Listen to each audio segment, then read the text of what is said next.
گیلانی صاحب دیکھیں، بسم اللہ الرحمن الرحیم. سب سے پہلے تو میں یہ کہنا چاہوں گا کہ آپ نا بہت ماضی میں چلے جاتے ہیں. آپ 1960s کی جب بات کرتے ہیں تو پاکستان میں اس ٹائم پر جمہوریت اور آئین تھا ہی کیا. اس سے پہلے جو الیکشن ہوتے تھے، جو ایک آئین تھا 56 کے اندر ایک کانسٹیٹیوئنٹ اسمبلی بنی ہے جو اس ٹائم پہ ایک عبوری آئین بنا گیا تھا. اس میں ووٹ کا حق کس کو دیا تھا؟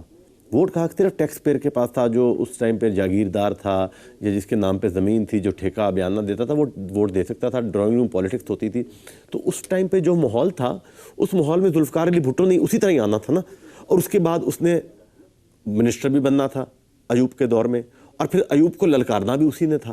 اور اس کے بعد 1 مین 1 ووٹ کا اختیار بھی دیا گیا.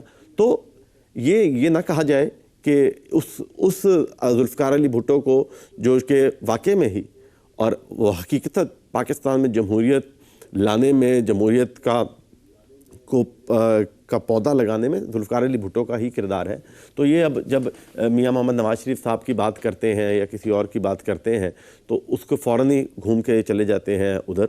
ہم سب جو ہیں اور اسٹیبلشمنٹ کے ساتھ. گیلانی صاحب، میں ویسے نواز شریف کا اور بھٹو کا موازنہ تو نہیں کروں گا، لیکن جب نواز شریف کو بھی وزارت اعلیٰ ملی تو اس وقت بھی تو ضیاء اقتدار پہ قابض تھا نا. تو اس ٹائم پہ تو آئین آ چکا تھا، ایبروگیٹ ہو چکا تھا. وہ تو ایک پوزیشن ہے. یہ تو یوں کہیں کہ جیسے مشرف آیا تھا اس ٹائم پہ وہ تھا. میں پاکستان بننے کے ندیم صاحب آپ سے میں یہ امید نہیں کرتا تھا کہ آپ ایپلز اینڈ اورنجز کو کمپیئر کریں گے. پلیز، آپ کو میں بالکل بھی یہ نہیں سمجھتا تھا. آپ ضیاء الحق کا اقتدار اور ایوب خان کو اور پاکستان کی جو پاکستان جب بنا اور اس کی جو اس ٹائم پہ جو سب کچھ ہو رہا تھا، آپ نے دونوں کو کمپیئر کریں. اس طرح نہیں تھا، وہ ڈفرنٹ چیز تھی. خیر، this is not a history lesson, اور نہ ہی میں یہاں پر ہسٹری بتانا چاہتا ہوں، نہ سیکھنا چاہتا ہوں. یہ میں انہوں نے بات کی تو میں اس کا جواب دے رہا ہوں. جہاں پر آگے بات الیکشن کی، دیکھیں میں یہ سمجھتا ہوں کہ اس میں کہیں نہ کہیں ضرور جذبات ہیٹڈ ہوتے ہیں. اور جب آپ تقریر کر رہے ہوتے ہیں، جب آپ پبلک کے اندر ہوتے ہیں، تو آپ نے پبلک کے ساتھ، پبلک جو ہے نا اس کو آپ نے سچ ہی بتانا ہوتا ہے. اس سے آپ جو ہے نا، اس سے آپ دور نہیں ہو سکتے ہیں، چاہے آپ جو مرضی کر لیں. وہ اپیل ہی نہیں ہو سکتی.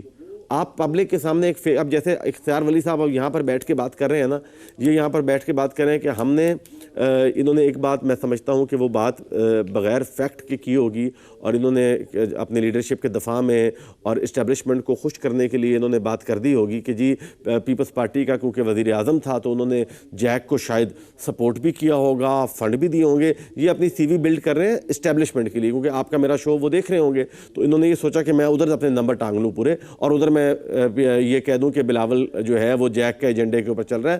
پاکستان پیپلز پارٹی کسی ایسے ایجنڈے پہ نہیں ہے جو کشمیر کاز کے خلاف ہو، جو پاکستان کے خلاف ہو، جو پاکستان کی سالمیت کے خلاف ہو، جو فیڈریشن آف پاکستان کے خلاف ہو، اور جو کہ پاکستان کی کسی بھی، چاہے وہ اسٹیبلشمنٹ ہے، چاہے وہ پاکستان کی جمہوریت ہے، اس کو وہ ٹھیس پہنچائے. وہ کشمیر میں ہو، وہ گلگت بلتستان میں ہو، وہ سندھ میں ہو، وہ بلوچستان میں ہو، وہ پنجاب میں ہو، یا وہ کے پی کے اندر ہو، ہم اس کو کسی کو سپورٹ بھی نہیں کریں گے اور اس کو ہم پنپنے نہیں دیں گے. جہاں پر رہا سوال تقریروں کا، تو تقریریں پی ایم ایل این کی طرف سے بھی ہوتی ہیں، پیپلز پارٹی کی طرف سے بھی ہوتی ہیں. اور یہ ایک بات دیکھیں، جب اس طرح کی شاخ خرچیاں ہوتی ہیں نا، ایک بسوں کی بات نہیں ہے. پھر ہم 18ویں ترمیم کو ڈیفینڈ کیسے کریں؟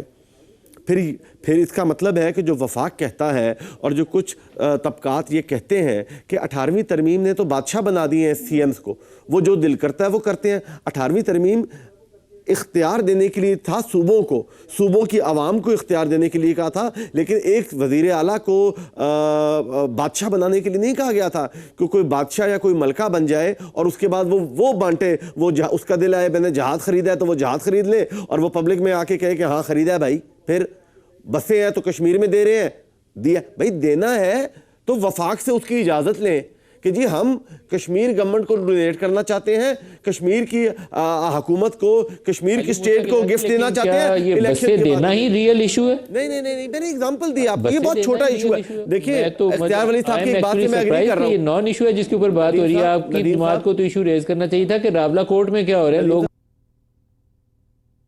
ڈیتھ ہوئی ہے لوگوں کی تو کیوں ہوئی ہے؟